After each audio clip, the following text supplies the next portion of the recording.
అందరికీ నమస్కారం. ఇవాళ మనము మాట్లాడుకోబోయేది సముద్ర తీరానికి సమీపంగా పచ్చని కొండల మధ్యలో ఉన్న ఒక పవిత్రమైన స్థలం గురించి మనం మాట్లాడతాం. అదే కారింజేశ్వర స్వామి ఆలయము. ఈ ఆలయము కర్ణాటక రాష్ట్రంలోనే మంగళూరు సమీపంలో కారంజి పర్వతం పైన ఉంది. ఇక్కడ స్వయంగా భగవాన్ శివుడు కారింజేశ్వర రూపంలో వచ్చి ఇక్కడ ప్రతిష్టాపించబడ్డాడు. కారింజే అనే పేరు రెండు పదాలుంటాయి. అంటే కరి అంటే కోతి, ఇంజ్ అంటే నివాసం. అంటే ఇది హనుమంతుడి నివాసం స్థలం కూడా అర్థము. ఇక్కడ శివుడు తపస్సు చేస్తున్న సమయంలో వానర్ గణాలు ఆయన సేవలో ఉండేవి. అందుకే ఈ ప్రాంతం కారింజి అని ప్రసిద్ధి చెందిన ఈ కారింజేశ్వర గుడి. ఈ గుడిలో మనకి రెండు వాకిళ్ళు అయితే కనబడుతుంది. అంటే రెండు డోర్లు అయితే ఉంటుంది.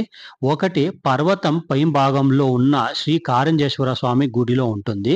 ఇంకొకటి అడుగు భాగంలో శ్రీ పార్వతీదేవి అనే గుడిలో అయితే కింద ఉంటుంది. ఈ రెండు ఆలయం మధ్య సుమారు 300 మెట్లు ఉన్నాయి పైకి వచ్చేదానికైతే. భక్తులు ఈ మెట్లు ఎక్కుతూ స్వామి దర్శనం అయితే చేసుకుంటారు. మధ్యలో ఒక చిన్న సురంగం కూడా ఉంది. ఆ సురంగంలో అయితే మనకి ఎంట్రీ అయితే లేదు, అదైతే క్లోజ్ చేసి ఉంచినారు. ఆ సురంగంలో పోతే మనకి కమల తీర్థం అని అక్కడ ఉంటుంది. ఆ కమల తీర్థం అయితే తీసుకుంటే చాలా మంచిది అవుతుంది అని. అంతే మన ఆరోగ్యము ఏదే ఉన్నా కూడా మనకి ఆరోగ్యానికి పరిష్కారం ఉంటుంది ఆ తీర్థం అనేది తీసుకుంటే.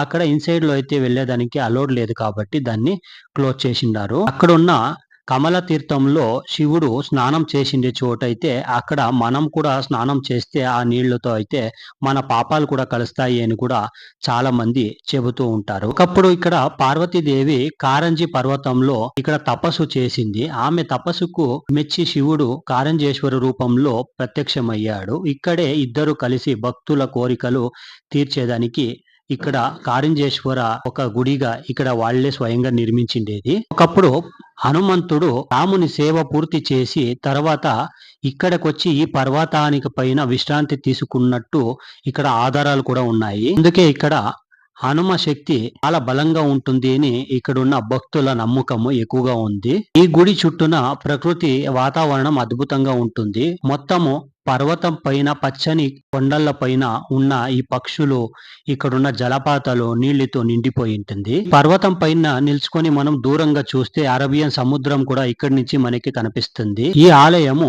10వ శతాబ్దంలో దీన్ని నిర్మించబడింది. చాళుక్య కాలంలో దీన్ని నిర్మించిండేది. ప్రతి సంవత్సరము మహాశివరాత్రి, కార్తీక దీపోత్సవం అయితే చాలా గ్రాండ్ గా అద్భుతంగా అయితే ఇక్కడ జరుగుతాయి. కారింజేశ్వర స్వామిని ఒక్కసారి దర్శించుకుంటే మనసులో బాధలు, భయాన్ని తొలగిస్తుంది అని ఇక్కడున్న ప్రజలైతే చెబుతారు. పర్వతము ఎక్కే సమయంలో మన మనసులో శాంతి ప్రవహిస్తుంది. ఎవరైనా ఆ స్వామి ఆ కోరికలైతే నెరవేరుస్తారు అని ఇక్కడ అనుభవాలైతే చెబుతున్నాయి. తప్పకుండా మనస్ఫూర్తిగా మనసులో స్వామిని తప్పకుండా కోరికలైతే కోరుకుంటే ఇక్కడికి చేరుకోవడము చాలా సులభం. మంగళూరు నగరం నుంచి కారింజి కొండ సుమారు 35 కిలోమీటర్ల దూరంలో ఉంటుంది. బస్సులు, టాక్సీలు సులభంగా ఇక్కడ అందుబాటులో ఉంటాయి. పర్వతం ఎక్కడానికి సుమారు 40 నిమిషాలు లేదా 60 నిమిషాలు టైం అయితే పడుతుంది. కానీ ఆ ప్రయాణంలో ప్రతి అడుగులోనూ పవిత్రమైన అనుభవం అయితే కలుగుతుంది. కానీ ఈ కారింజేశ్వర ఆలయము కేవలం ఒక దేవాలయం మాత్రమే కాదు. ఇది ఒక మనసుకి శాంతినిచ్చే ఒక దివ్యమైన స్థలం. ఎవరైనా సరే ఒక్కసారి ఈ ఆలయానికి వచ్చి కారింజేశ్వర స్వామిని దర్శించుకుంటే వాళ్ళ జీవితంలో ఒక కొత్త రోజులైతే చూస్తారు. ఇది చాలా అనుభవం పడిన వాళ్ళు చాలా మంది అయితే చెబుతున్నారు. ఈ ఆలయం చుట్టూ ఘనమైన అడవి, పక్షులు, కోతులు, శాంతమైన వాతావరణం ఉంటుంది. ప్రతి సంవత్సరము మహాశివరాత్రి నాడు ఇక్కడ చాలా మంది భక్తులు అయితే ప్రతి ఒక్క ఊరు నుంచి కూడాను లక్షల మంది భక్తులు ఇక్కడ వస్తూనే ఉంటారు. ఇక్కడ ఉన్న కారింజేశ్వర స్వామి దేవాలయానికి ఆ టైంలో అయితే మనకి అడుగు పెట్టేదని కూడా చోటు ఉండదు, అంత రష్ గా ఉంటుంది.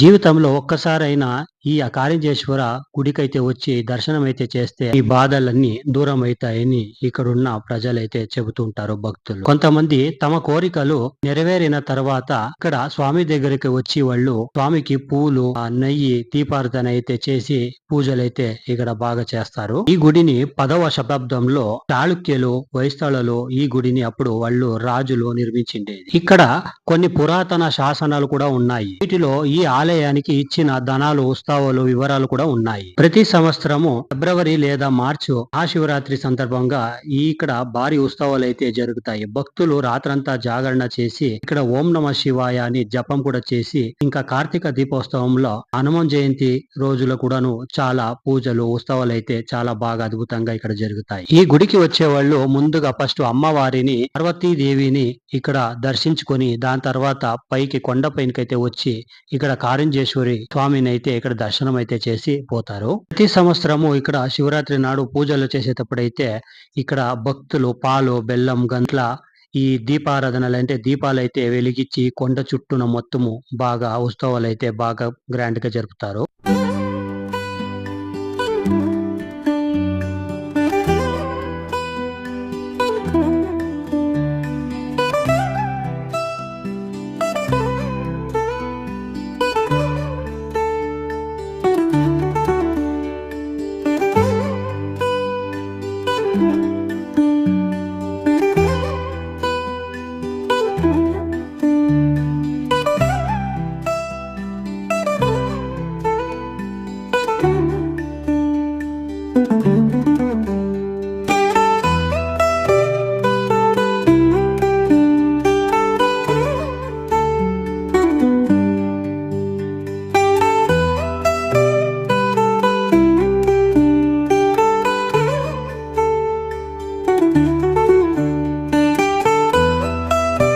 ఈ వీడియో మీకు నచ్చితే లైక్ చేయండి, షేర్ చేయండి, సబ్స్క్రైబ్ చేయడం మర్చిపోకండి. తర్వాత వీడియోలో మరొక పవిత్ర స్థలం చరిత్ర గురించి మనము తెలుసుకుందాము.